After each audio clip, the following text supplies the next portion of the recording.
Bulldog Nation, you are now going to witness, watch, and listen to the best podcast in the league. Get set for a wild ride with From the Hill Podcast, featuring Wayne Cartwright, Damian Green, Tanarius Gooden, David Thomas, Jennifer Murray, and Corey Williams. Don't miss out. Subscribe now to From the Hill Podcast. It's time to turn up the excitement and make some noise.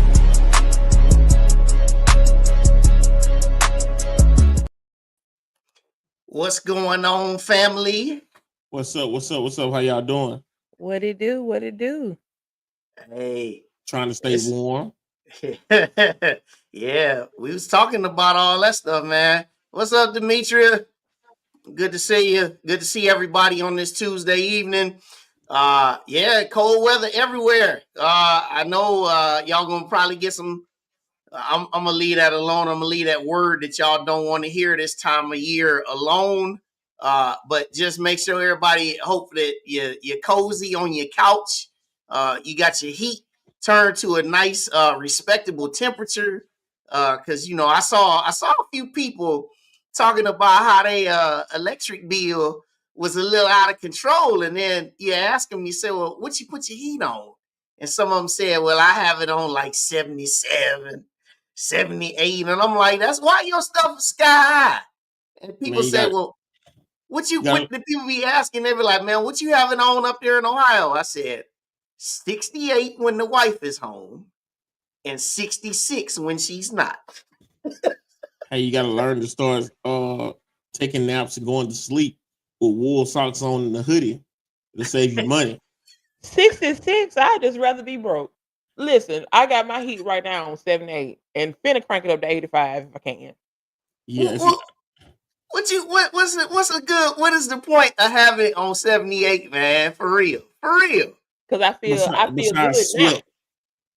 It feel real good in here. See, I'm a 72 summertime, 72 wintertime person, and the ceiling fan never goes off, no matter how hot or how cold it is. Yeah, now I'm with you on the ceiling fan in the summer because we get real cold up here in Ohio, and we get real hot up here in Ohio too. But during the summertime, thermostat be 75 with the fan on. You know what I'm saying? We got conservation, man. We got kind of conservation levels up here. We do that kind of stuff. Now you say his bill below my bill this month is $48. So yeah, well, you keep it on 78. That 48, you might as well times it by 3. Right. That's fine. I'll take that because I'm gonna feel good in here. Yeah. Hey, you know, just sending a shout out to everybody that's tuning in. Make sure that you hit the like button. Hit it, and tell everybody else to tune in. You know what I'm saying? It's a good thing that we had this. This is now our first official broadcast of the season, of the year, I should say. We did have the press conference yesterday with our new head football coach, Sam Shade, yesterday. It was a pretty good event. Thought he was pretty good. I know T Good and Jay, y'all were in attendance. You can just kind of talk about what you saw. Oh yeah, it was a pretty good event. Nice crowd showed up. Coach Shade had a lot of good things to say on where he wanted to take the program. I got to meet his mother outside on the way in. Very nice lady, Dr. Levert. Looking forward to seeing her at the games as well. So it was a real good turnout. I like what I heard. I like all the support that he received as well. That's dope. Yeah, I had a great time. The energy was in the building. To whoever was barking in the stands, you made my press conference. Like anytime Coach Shea said something, you heard some bark. So yeah, the energy was on 10. It was a lot of love in the building. So I can't wait to see what the Shade era brings to the Hill. It was players there, a lot of alumni there. And one thing I want to say, our alumni had some fire pair. Like I saw this leather A&M jacket I want so bad. Like everybody was dressed. It was cold, but they pulled out their cold gear and they was dressed. So I enjoyed it. Excellent press conference. And another thing too, before we move on, that Jay and I talked about, I was just looking around. I said, Jay, you see all this, man? I'm like, you remember when we used to have Elmore? And then I said, but now, I said, you got the coach's name up top. You got the screens on both ends. On the screens in the concession stand, you saw the actual YouTube. We had different camera views. You can actually hear it. So I'm like, man, this is awesome. I remember all we had was a YouTube feed, and you could barely hear it. But you know, we've come a long way, a very long way. That Yeah, buzz you're right in the about that. background. Right. You're right about that, Random man. buzzing. Yeah. Because I know, especially when I went there, I graduated in 2000. Man, yeah, we had Elmore. We had it when it was sweaty Elmore. When that you talk about some heat being jacked up, boy. Man, you go to a basketball game, man, you was taking layers off in the game. Right. Like you was sweating when you walked in there. So, but I like what Dave said here. This was my favorite thing from yesterday when he talked about the chase, and the new acronym and everything that it stood for. So, you know, if you missed what he said, it's been making the rounds all on social media. Just make sure you get that. It's not going to be the last time you hear. It's going to be many times you're going to hear about the chase. And we're looking forward to some good stuff. And so shout out to Coach Sam Shade. And we'll talk to you about a little bit more about him later on in the show. But also, I wanted to just make sure that everybody looks across the bottom of the screen. We've got our updated winter sports schedules. Our men's and women's basketball, they both are 2-0 in the SWAC. They both will hit the road and hit the state of Mississippi starting Thursday night with our women. The Get Back game taking on former A&M Bulldog lady head coach Margaret Richards. And then also the men will be in action coming up on Saturday down there in at Alcorn on the reservation. And so yeah, we look into some things. And also shout out to bowling and shout out to indoor track and field as they head to the Crossplex down there in Birmingham on Saturday. So all that good stuff. Let's get to it, y'all. Our first guest tonight comes from very, very far away. Kind of around the corner from A&M. She is Huntsville District 1 City Council woman. Please welcome to From the Hill podcast for the first time. Let me make sure I say this as many times as we get it. From the Hill podcast. From the Hill podcast. From the Hill podcast. If y'all watched it yesterday, y'all know why I'm saying From the Hill podcast. I'm gonna say it as many times until everybody remember that it's from and not on. Now, please welcome Michelle Watkins. Good evening. Good evening. How you doing? Doing well. And it is great to have you with us. Just want to just say before we get any further, just want to just shout you out and just say thank you, because we know the job and the title and the position that you hold. It is a lot of work in the vineyard. So just want to say thank you from the very top before we even start this conversation. Thank you for having me. It's an honor to be here. Awesome. Well, T. Gooden and Jay the Great, I'm gonna let y'all take the wheel here and let's get into it.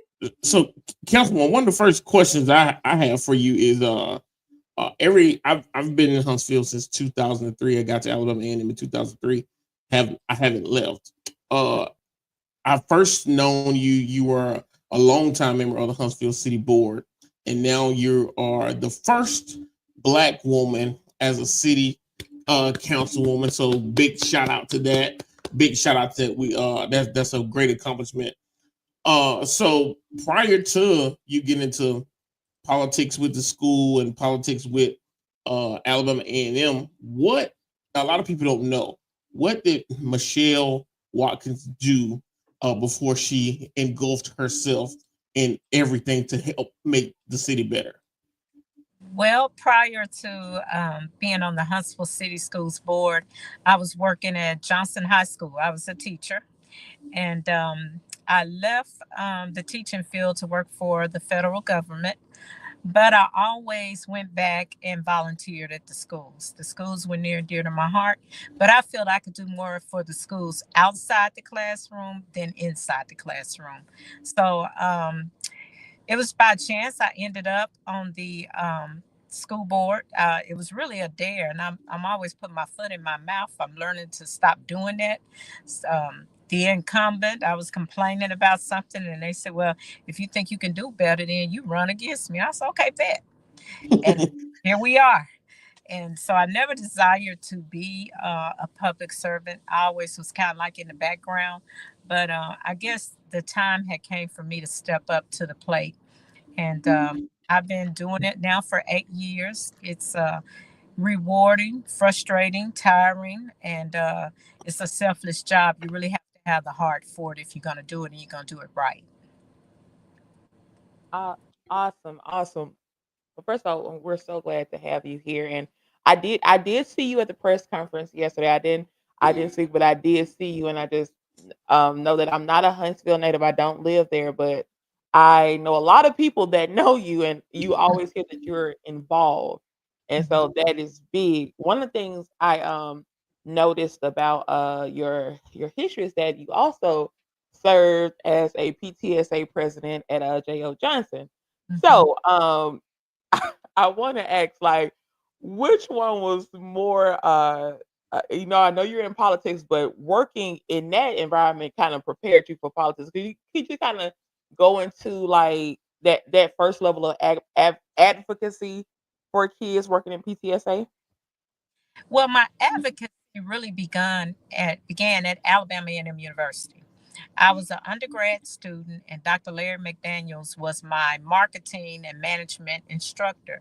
And he had an organization called SIFE, Students in Free Enterprise. And part of what SIFE does is they go through, they work on social justice issues, volunteering in the community, and getting you prepared for the business world, but with a socially conscious mind. So I started through SIFE, and I had another professor, Dr. Regina Cole. Well, she's not a doctor. I always call her Doctor Regina Colson, and she was president of the faculty and staff at Alabama A&M. And I remember one day I saw this woman on the news, and she was going in, and she was going hard, and my mouth was like, oh my God. It was like Superwoman to me. So I had a lot of great role models to transition me into this. I still have role models now, and I have mentors who guide me, because when you're in a position like this, you always got to have someone who's not afraid to critique you, who's not afraid to give you constructive criticism, and who's not afraid to say, hey, Michelle, instead of doing this, you should do this. And I take that advice because I'm one person. I might not see a viewpoint from somebody else's view. So I'm more than happy to take constructive criticism. And I think that's what's made me be grounded, is that I have individuals that keep me grounded, and they don't mind pulling me by my coattail. So yes, that's what happened. I also was a student of Miss Colson. I was a communications major, and everything you just said is correct. She was that vocal person. Uh, Congratulations on doing the commencement speaker at Alabama A&M at the most recent graduation. My question to you now is kind of tied into politics. As a student and alum, we kind of see Alabama A&M as its own standalone, normal Alabama. But we are in the city of Huntsville. How does District 1 in the city of Huntsville go along with helping Alabama A&M reach to its greatest potential within the city?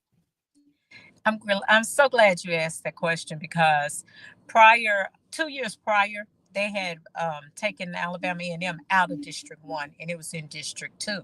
Well, 2 years ago, they brought it back into District 1. So they're back in our district now, and I'm really excited about that because I'm going to work extremely hard for Alabama A&M University to get the things that they need to help this university thrive and grow. Whatever I can do from the seat for Alabama A&M University, I'm going to do it. I'm going to go hard. I see this as an opportunity for me to collaborate with the university and to make sure that Alabama A&M is shown in a positive light. You know, we're HBCU, so sometimes we don't get the funding we need, we don't get the recognition we need. But I'm working with I've already had meetings, as a matter of fact, with some of the Alabama A&M University officials, as well as had conversations down at City Hall. So we're going to collaborate and work with Alabama A&M University and try to do some great things and get some things going for the university, and especially on Meridian Street. Meridian Street has two historical Black colleges that have been there forever. Drake State and Alabama A&M. There's no reason why that street should not be a corridor of education, a corridor of excellence. So that's another thing that I'm working on as well, working on that corridor to make sure that we get visibility for those two universities. Absolutely. Nice, nice. So as we know, Huntsville is now the largest city in the state, and it's literally busting at the seams. And so a lot of alums like myself who's like contemplating, I kind of want to maybe venture back or move back to Huntsville and just kind of get involved in all of that population explosion that's going on up there. What message do you have for those of alums like myself who may consider wanting to move back to Huntsville, and how does District 1 fit into those? I'm glad you asked that. When I was campaigning, one of the things that I said is I've lived in this district all my life. All my life. My mother, her cousins, close relatives and friends have all graduated from Alabama A&M University. And I had tell people all the time I could have moved out of this community years ago, but because I love where I grew up at and I believe in this community's ability to thrive, I stayed. So when I was campaigning, I told everybody, come back to District 1, come back and live with us, come back. We're going to have this to be a place where it's going to be a life. You can work here, live here, play here, have the amenities that we need, and we're going to work really hard on that. I would encourage people to move to District 1 simply because Huntsville has so many things to offer right now. You have the FBI headquarters here. You have MDA. You have NASA. You have so many Fortune 500 companies that are here that are contractors for the federal government, as well as we have one of the largest hospitals in the state. And then you have Alabama A&M University. There's no reason for you not to want to come back here. So I would welcome people to come back. I think it's a great time to live in the city of Huntsville, with the exception of the cold weather today. This is a place to live. Crime is low. You have, one of the things I know we do need to work on is we got to work on attracting millennials with a lifestyle that they want. Like, you can't close your restaurants at 9 o'clock at night and expect to want to be here. You got to have opportunities, and you got to have things that they want. So that's one of the things that we're working on as well, is trying to make that nightlife available. And here's a question from Jay White. Said, ask Councilwoman Watkins, what can Alabama A&M do to get more Black Huntsvillians? I'll just say even Huntsvillians, period, Right. to football, to football and basketball games. What does she feel? What does she feel is the disconnect? I ask myself that so many times because I'm a season ticket holder. And whether the team is winning or losing, I'm in that stand. I've sat in the stands when it's raining. I've tailgated when it's pouring down, but I never tailgated after the game. And I just don't know what the disconnect is. I think part of the problem is we've got to start recruiting local talent within the city. Because when you recruit local talent and people familiarize the name and they're playing, they will come out. And I think that's kind of where we drop the ball. Sometimes we don't recruit as much as we should within the city and the county. Other than that, it's kind of hard because our people are finicky in Huntsville. If an Alabama game is on, they want to go watch Alabama, and I'm looking at them like, "What's wrong with you? If it's in Alabama and A&M is not behind it, why are you doing it?" Just me, but I'm biased. I love Alabama A&M University. So I don't know what we could do. I'm on the Bulldog executive board, and we have a meeting tomorrow. And that's one of the things we're talking about is how to get people engaged, how to get people out. Hoping that the new coach, he was really excited, brought a lot of energy with him on yesterday. I'm hoping that, the new coach, the excitement, and just trying to get people to come out and support the university. We have a beautiful campus. Amen Great. to that. And my last question for you is so we have the cold weather coming up. Last year we were down for like a week because the roads were impassable. What has the city put forth or is doing to make sure to their best ability that we're not in that position anymore, not able to go to the store to work and things like that? Well, I know that our director of public works has been out assessing the roads, preparing them, got the trucks ready to go out and pour salt down. They're preparing right now as we're speaking. I think the biggest problem people fail to realize is the city that we're in financially, it's not feasible for us to go out and invest money in snow trucks and shovels, because it only happens like once a year and it's a couple of days. And to be honest, we'd be off work. But you hear me say that. But they are. It was a lot of conversations that have went on about how can we keep the city running when the ice is on the ground. So the main thing they're trying to do is make sure that the major roads are passable, and they're working right now. They're on the clock right now, waiting. If anything happens, they're ready to go into action. Great. That's awesome. Well, Councilwoman Watkins, I'll get you out of here on this one. So when you're not a councilwoman, we know that you said that you're a season ticket holder, but what are the other things that Councilwoman Michelle Watkins does in her free time that's fun and amazing? Well, I'm in my car because I'm working concessions tonight at my grandson's basketball game.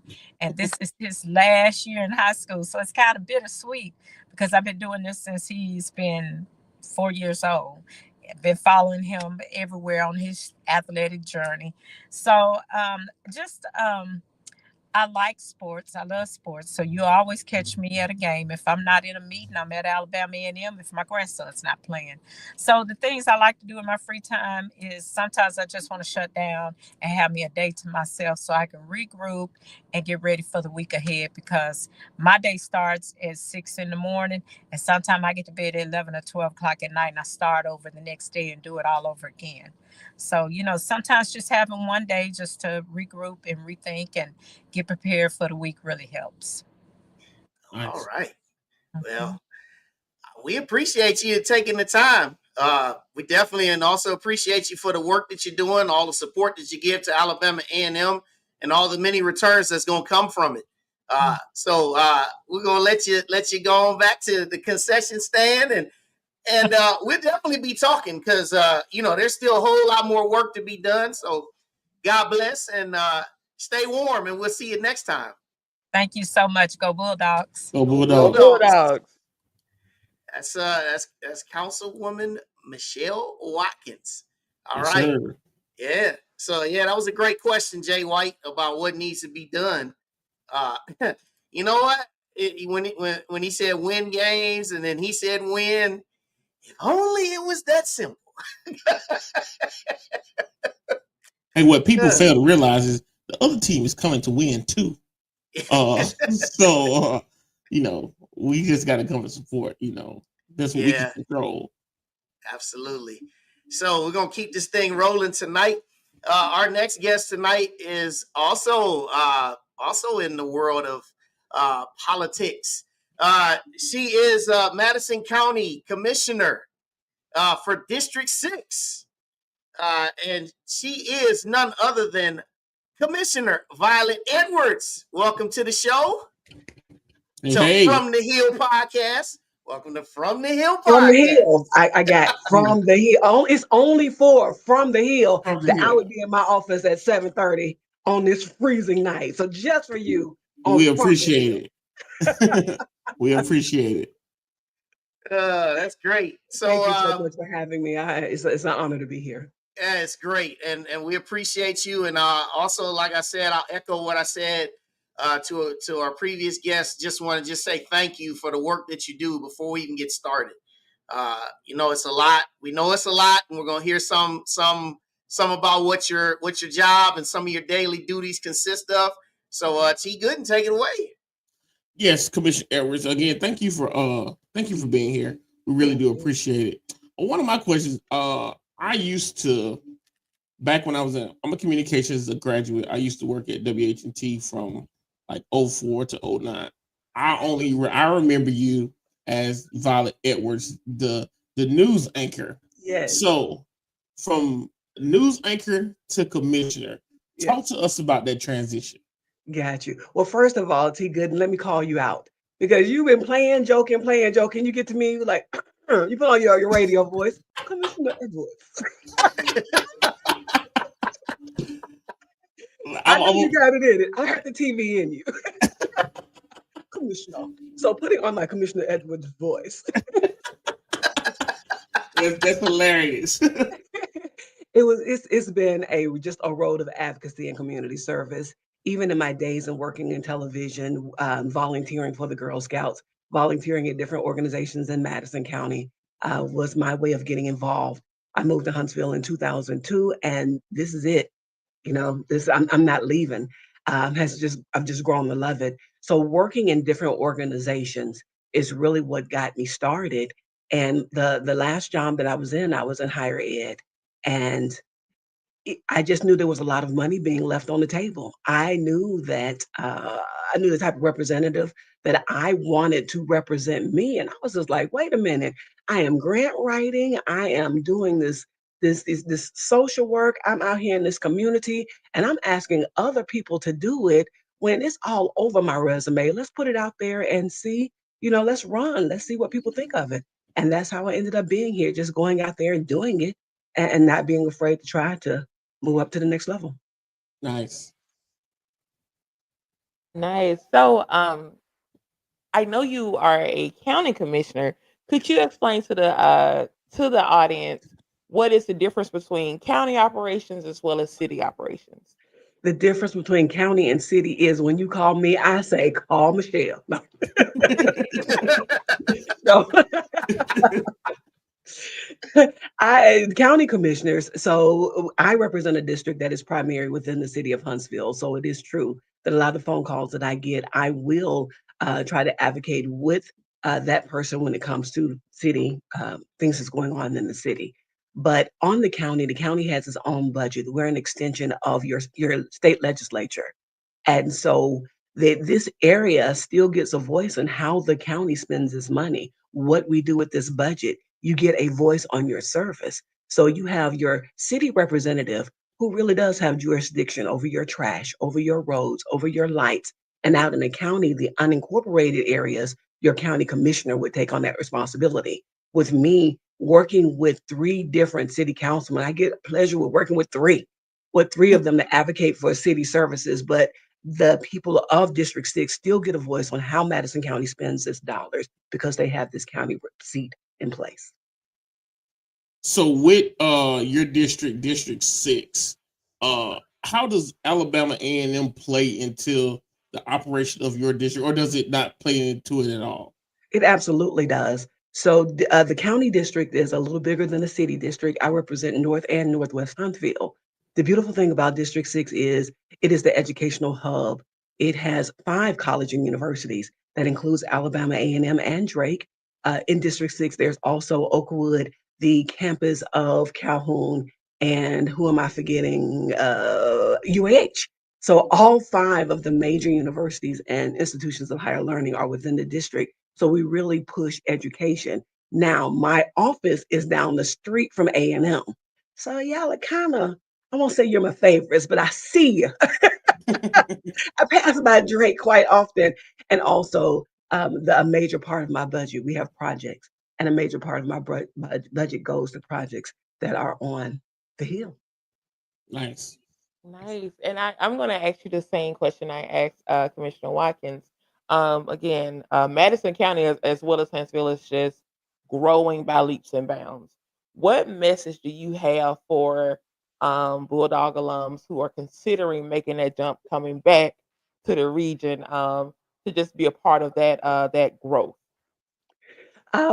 Much like Councilman Watkins said, District 6 is open for business. And one of the key things that we took on when I came into office 4 years ago is really about that marketing and changing the narrative, watching what we say about ourselves. I absolutely love it here. So I'm not going to go out and talk about some of the negatives because people can Google that, if they want to know that. It is my job to tell you about the wonderful education system here, about our wonderful universities, the opportunities, the district itself being we are the hub of human capital is right here in District 6. And that is what we go out and we talk about. The negative stuff, it happens in all cities and towns. But the culture here is our culture and it should be celebrated. And it is indeed a selling point and a driver to bring people back home. Nice. So the question, next question I have is, just like Councilman Watkins, she was the first Black woman on the city council. You're also the first Black woman on the county commission. So good, congratulations to that. So, how do you feel any pressure? You feel like you have to be perfect all the time? Like, how does it affect your day-to-day living or work? So I do feel pressure, but perfection, that is clearly not me. I am mindful that I am representing you, and I take that serious. And it is indeed an honor. Uh, in the first campaign, to be labeled as the first Black woman, or my race was my race and my gender was really pushed to the forefront. And I kept on saying, but I'm smart, but I'm qualified. And I didn't want that to be part of the story, but it absolutely is, because for 211 years, someone who looked like me didn't sit on that commission. So I had to come out of myself and just step back and let the community celebrate what we did together, getting this representation on the commission. So pressure, yes, pressure to do a good job, not necessarily pressure from you, but I am, I'm with Jay Gooden, who's from with his radio voice, So I take that seriously. When I go out, I want you to be proud of me, as proud as I am to be able to represent you. Nice, nice. We have a lot of people in our audience from different parts of the country, and so they do come to Huntsville to, come to A&M events. What message do you have for those who are visiting the area? Like, what hidden gems or something they can do that when they come to Huntsville that they can enjoy? And in Madison County, especially District 6, what Yeah. hidden gems would you like for us to know that we should experience when we come back to visit? You know what? I just say pull out your checkbook. It doesn't even matter to me. People who go, leave, and come back, they come back. And we change yearly, like annually. There's always something popping up, something new, something great. So now is a good time. It's a fabulous time to be in Huntsville and to be in Madison County. So I would just say come and relax, get out on the open road. Of course, I wouldn't be who I am and doing my job if I didn't say spin, spin, spin. Our students need it, but come out and enjoy it. What my office is doing, our partnership with Alabama A&M, nothing. Remember that. Well, I think we'll give it a second. It'll come back. It always comes back. She was on the road too, boy. Yeah, she was on a roll. She's like, well, my office is doing. Commissioner Edwards, if you can hear us, you're spinning on our end. So if you want to go out and then come back in, most of the time that fixes it. So we'll see, just so you can finish up your point. I'm sure that was good information. It seemed like it was just a sudden thing too. Right. All right. Yeah. We'll come back to it. Okay. Let's see. Yeah, it's still spinning. Okay. So while that's happening, everybody make sure you hit the like button, please and thank you. Appreciate that. Yeah, she dropped off. She's gonna come back. Once she comes back, we'll pick her up. But what I do want to say is, we're gonna talk in the second half of the show. We're gonna get into all the sports talk. Right. We're gonna pick. We gotta pick some games. Let's see. She's here. All right. Do we have you? I think so. Can you see Yeah, me? We can hear Okay. you. So what you were saying was what my office is doing right now. Pick it up from there. What I was saying was my office just lost power. Oh, wow. So first, let me apologize, but I'm not. I was gonna do this from this phone. I don't know why you can't see me, and forgive me. It's all good. There we go. All We right. can There we see go. you now. All right, we cooking. Power go off if we want to. All right, Dawn. Okay, so so across the street, a year ago this month, we partnered with Alabama A&M officially to start what is called the People's Patch. And this was a project that was started a good 35 years ago with the first Black commissioner of the Madison County Commission, Dr. Prince Prayer, who was part of the administration at Alabama A&M. And he started this patch, this garden, to get students out, have them work in dirt, have them just learn about agriculture. And it was an unofficial something. Well, 35 years later, it's time to make this thing official.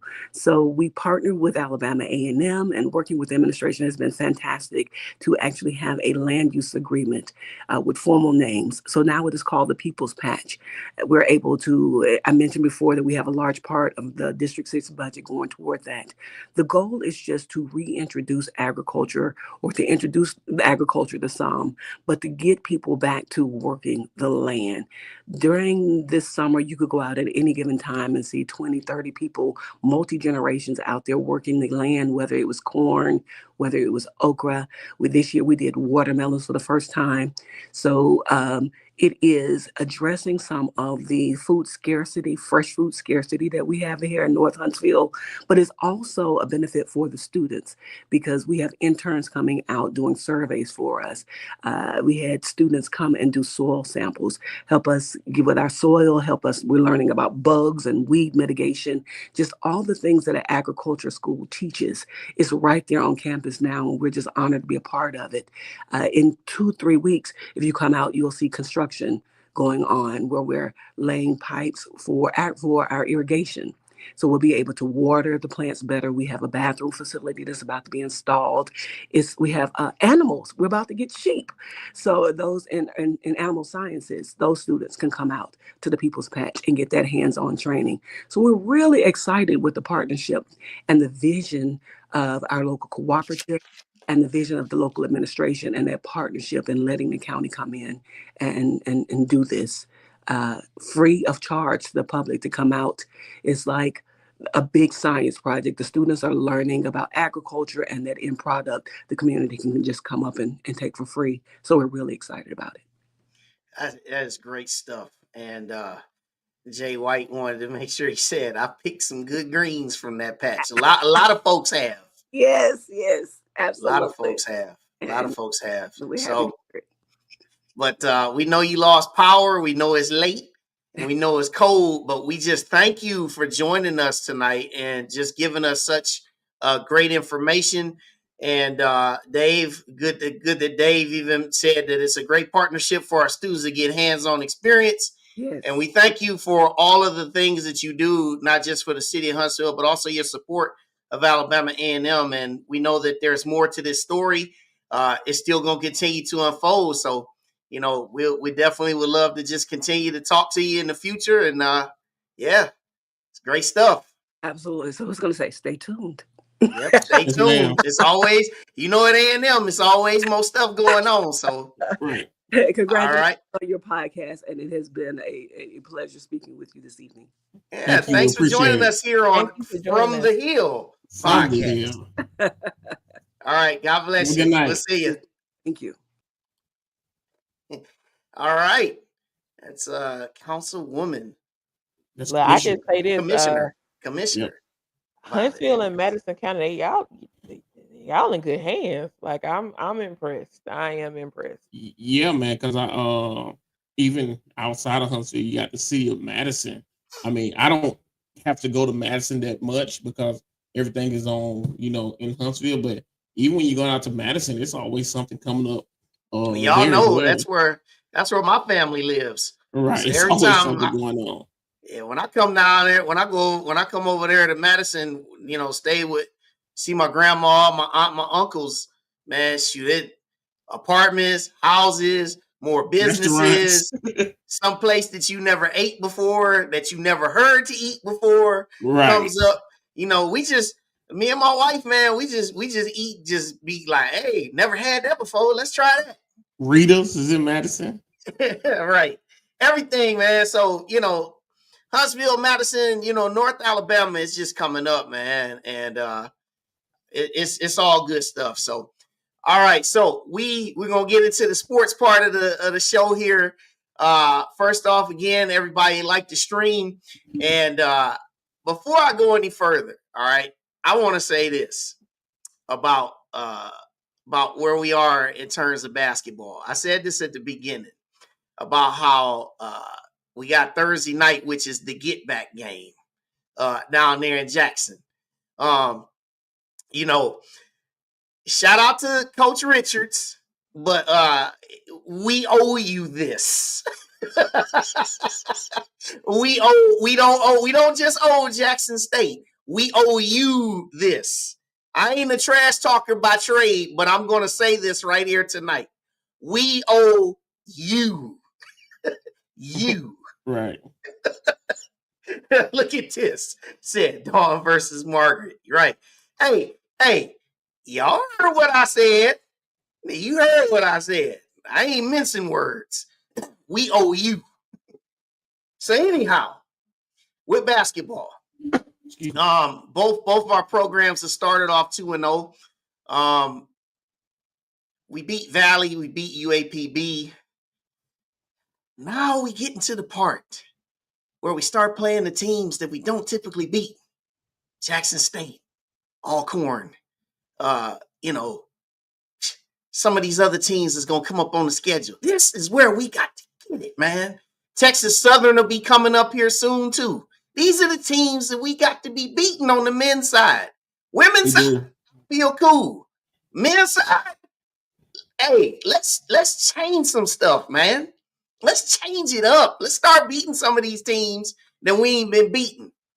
Yeah, we play a 0-14 Alcorn State on Saturday at 3 p.m. I don't want to be the first team to put them in the win column. Now, I look at the analytics all the time. Even though Alcorn is 0-14, we're 6-9, 2-0 on the SWAC. ESPN Analytics has a 70% chance that Alcorn will beat us, and it's a 29% chance. Like, even though, that's what ESPN Analytics says. Let's make them a liar, men's team. Let's make them a liar because bald head lie. Right, bald head, smooth, Mr. Clean bald head lie. Hey, I hear you right here. Said we gotta make a SWAC statement. Listen, this is the other thing I'm gonna say. Look here, man.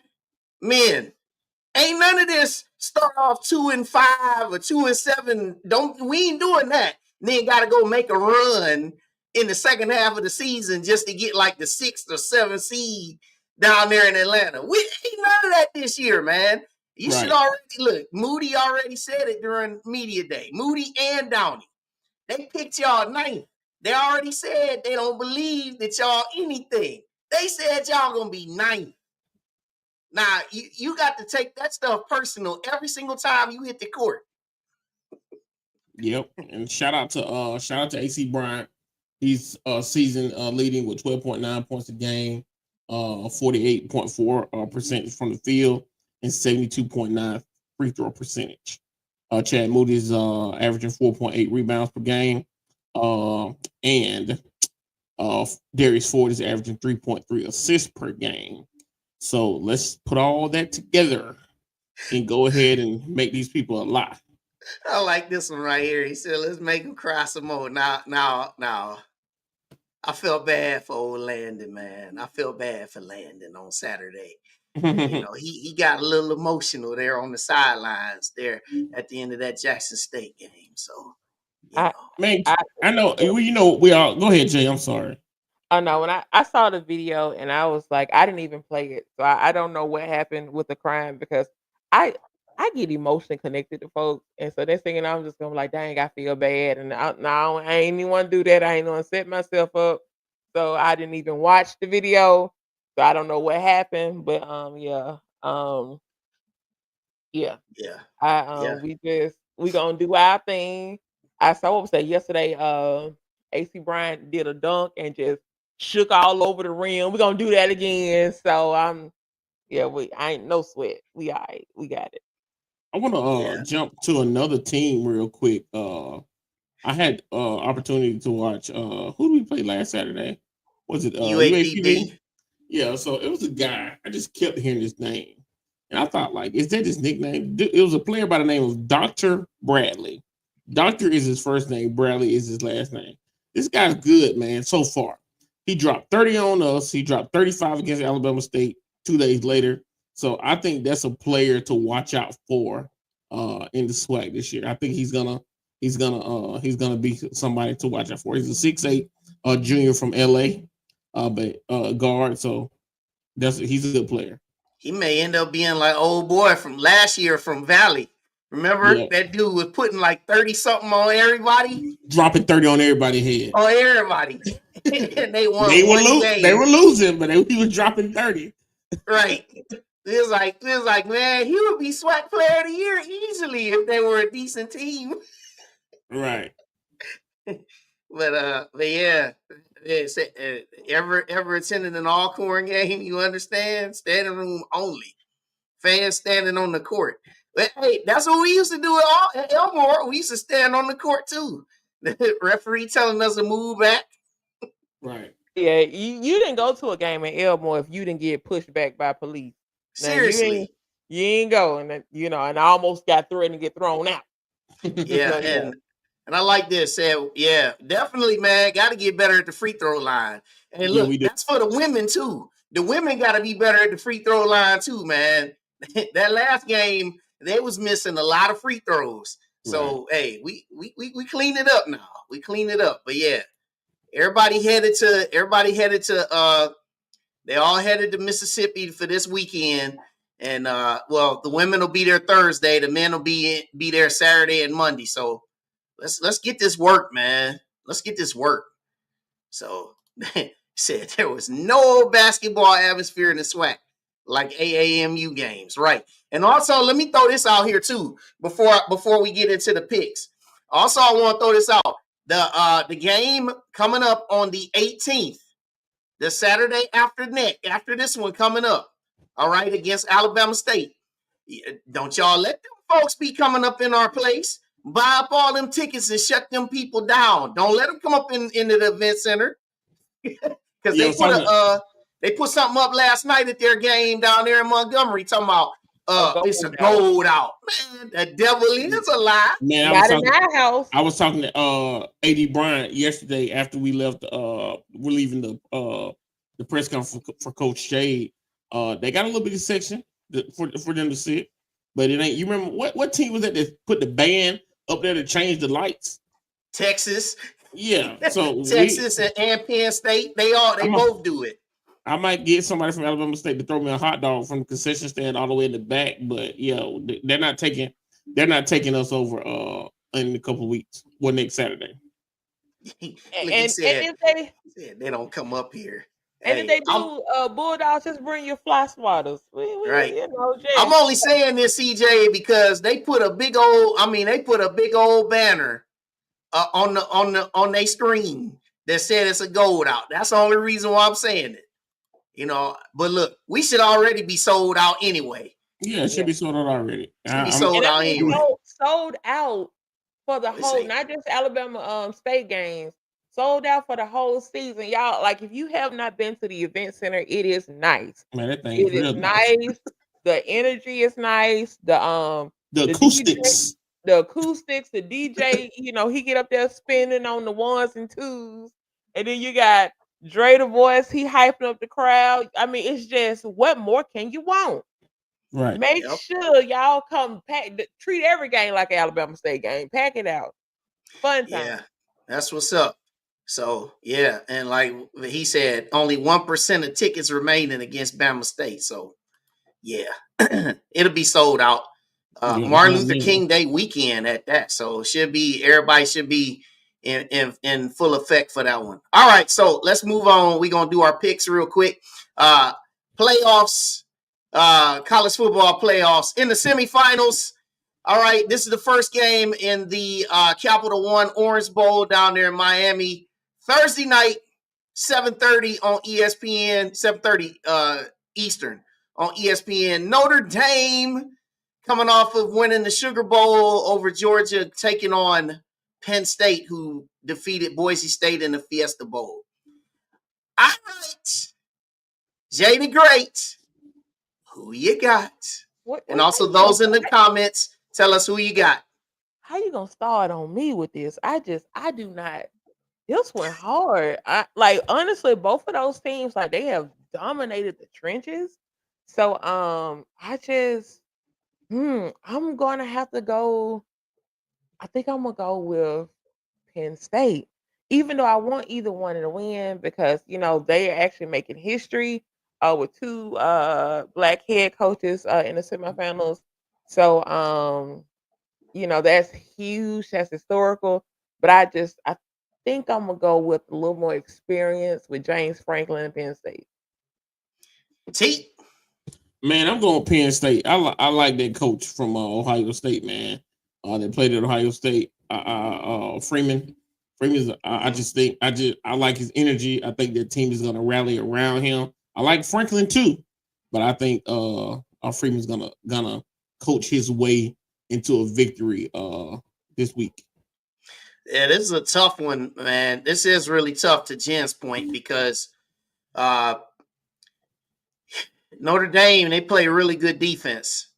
Penn State, they have a little bit of an advantage because they played their game on New Year's Eve, Tuesday, and Notre Dame didn't play until Thursday. So, they got a couple days head start on them. But I think in this one, I still think Notre Dame still has enough. I think it's going to be a close one. I'm going with the Irish by about a field goal. And also, what also helps me is that I don't like Penn State. Nothing Penn State. But not even the coach that went to Ohio State, your employer. I like Notre. The only reason why I root for Notre Dame is only because of him.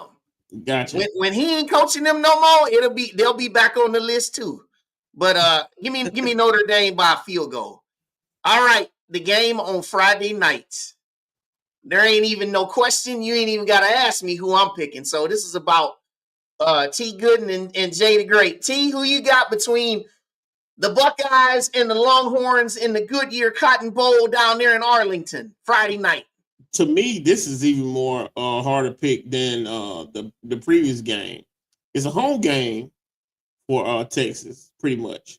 But however, it's really not because Ohio State, anytime they're in the playoffs, they travel.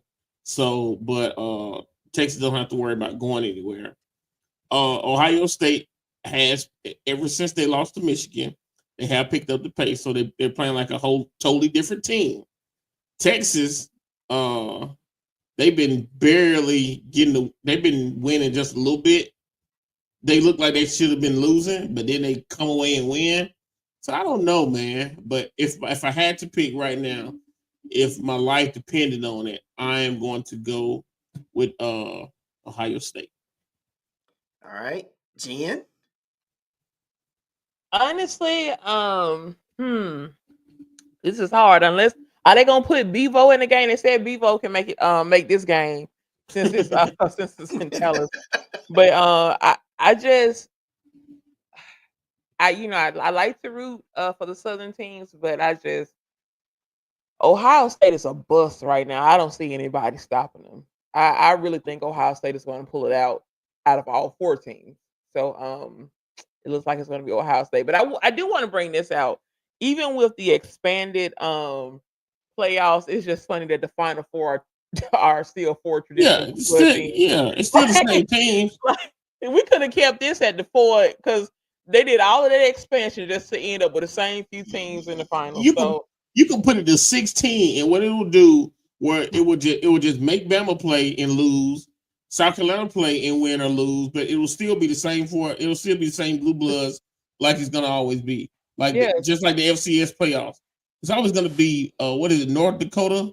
Yeah, it was North Dakota State. One of the Montana schools. Right. It's always gonna be who it is. So yeah, I just but anyway, I just think Ohio State pulls it out. Now, if they put Bevo in the game, let him do some blocking, you might have something. Hey, y'all already know who I got. Ain't even a question. Right. We're playing some of our best ball, and I'm looking for that to continue on Friday night. So that's what we got, man. Now, all right, we'll go here first. We'll go to the show that we have for you next week. Coming up on the next episode of From the Hill Podcast, Alabama State Athletic Director Jason Cable will join us with our own athletic director, Dr. Paul A. Bryant, in advance of the big showdown in the event center between Alabama State and Alabama A&M. Won't you join us live Tuesday, January 14th, 8 p.m. Eastern, 7 p.m. Central. It's fun. It's you. It's us. It's From the Hill Podcast. Yeah, so that's next Tuesday.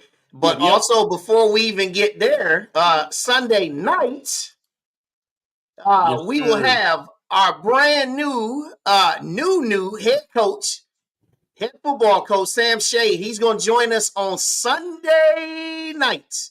7:30 Eastern, 6:30 Central. So he's going to come on and he's going to join us. And we're going to have a nice time with Coach Shade. Make sure you get involved and join us, lock in.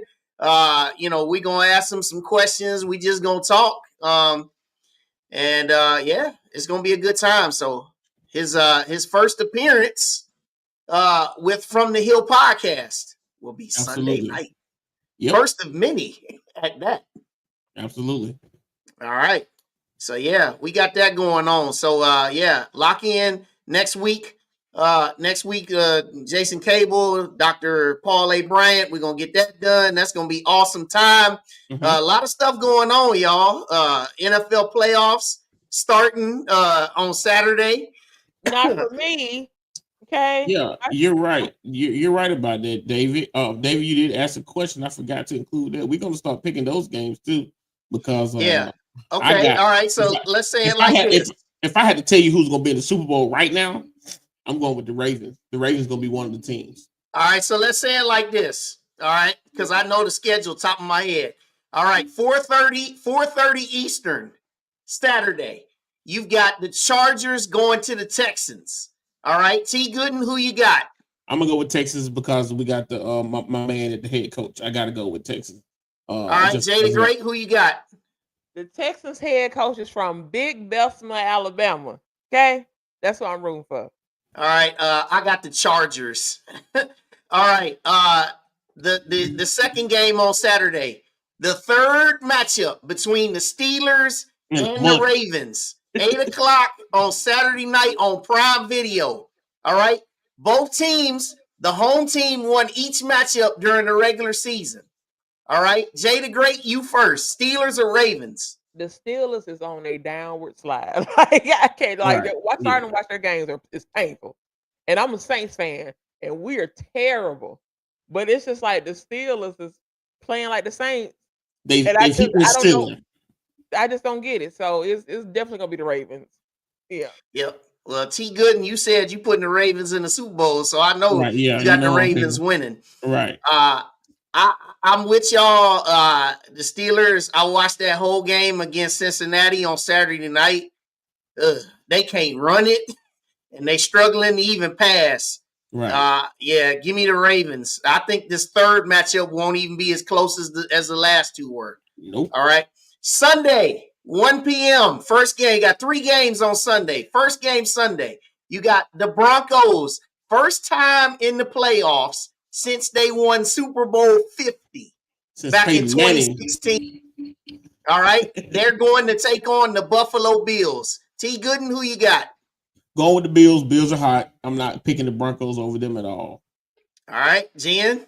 Man, if Josh Allen get in his bag, it's a wrap. Yep, I got the Bills by a nice little margin. Good About season, Broncos, but Bills. All right. 4:30 on Fox. You've got the 7 seed Packers going to the link to take on the Eagles. Now, remember, last year the Packers were a 7 seed and they upset the number 2 seed Cowboys in the same time slot. It still remains to be seen if Jalen Hurts is going to play because, you know, he has not played the last 2 games with that concussion, and they say he's still in concussion protocol. My thinking is he's still going to play. But, Jay the Great, who you got? Eagles or Packers? Whew. It really depends on Jalen. Where is the game? It's in Philly. It's in Philly. Okay, I'm gonna go with Philly. Them folks boo sounded. They'll boo them to a win. Let's go with the Philly. All right, T. I think it's a gamesmanship. They got Jalen Hurts in concussion protocol, but I think they just like, we're gonna just leave you here to the playoffs because he made it anyway. I think he's gonna play in the end. He's gonna be fine. So I'm gonna go with the Eagles over the Packers at least by 17. Yeah, I got the Eagles also. I think the Packers make it a pretty good game, but give me the Eagles. All right, Sunday night. Another team that ain't been in the playoffs in a minute. The Washington Commanders. The Tampa Bay Buccaneers. 4 years NFC South. So you got Washington at Tampa. NBC the Sunday nighter. T. Gooden, who you got? Well, they need to. The NFC South needs to be put in FBS football at this point because all those teams. Sorry, not too much. Not too much. Okay, but I'm gonna go with the Commanders, man. They're gonna beat the Buccaneers, man. I just don't see the Buccaneers with it. All right, Jen. Not only I can talk about the NFC South because my team is. I ain't need your input now. Okay, so but I was gonna say the same thing. Like Tampa is like. They're only divisional. They're a divisional winner of the worst division in the NFC, in the NFL. So, yeah, it's gonna be the Commanders. Like, that pirate ship is gonna be silent at Raymond James Stadium. Silent. Yep. Well, you know, we said this last year about Tampa. You know, and then Tampa, you know, they won the division last year 9-8, and then they turn around and whoop Philly. And almost took out Detroit, but yeah, give me the Commanders. I like what Jaden Daniels is doing, man. That dude, man, he's legit. Give me the Commanders. Okay, last game, Monday nighter. Vikings 14-3, man, as the 5 seed, going out to take on the Rams. Now they played earlier this year on a Thursday night, and the Rams got them. All right. What do y'all think? T. Gooden, Vikings or Rams? I'm going to go with the Vikings. The Vikings are hot right now. I don't think the Rams are consistent enough. So I'm going to go with the Vikings. Jen? I don't like the Rams. Okay. And if you know anything about NFL history, as a Saints fan, you know why I don't like the Rams. So you gotta let that go. No. That non-pass interference call. I hold grudges. No, I'm not letting it go. Forget the Rams. That ain't what I wanted to say. So with that being said, let's go Vikings. All right. I got the Rams. I think the Rams are going to get it done. Yeah. Yep. That's what I got. All right. So what we'll do is next week when we get to the divisional round, we'll make sure we get these graphics together and all that good stuff. All right. So great show tonight. We know next week we are going to be back in full effect. Make sure you hit that like button, y'all. We got to make sure that we get all of get everything taken care of. All right. So make sure you stay warm out there and safe on the roads. And yeah, let's have some good fun, y'all. Continue to also, yes, I'd be remiss if I didn't say this. I have to make sure I say this here. 150th anniversary year for Alabama A&M. Make sure you do your part. Be part of the giving drive. Each and every alumni member is being asked to give $1,500 this year. So if you haven't started on your payment plan, or if you got the $1,500, feel free to go ahead and pay it straight up. But make sure you get involved with the movement and do all those other good things. And also make sure just give, period. Athletics needs your funds. There are things going on in terms of buildings and renovations, big projects going on at Alabama A&M. So make sure you're part of the process. All right. So next week, make sure you're in the house to join us. Same time, 8 o'clock Eastern, 7 p.m. Central. Sunday and Tuesday. Yep. So this Sunday night, we'll be here 7:30 Eastern, 6:30 Central. One more time, Sam Shade, new head football coach, will be joining us. Make sure you get involved. You'll see the links out there all on social media. All right, Jay the Great, T. Gooden, we'll see you next week. God bless you. Thanks for joining us.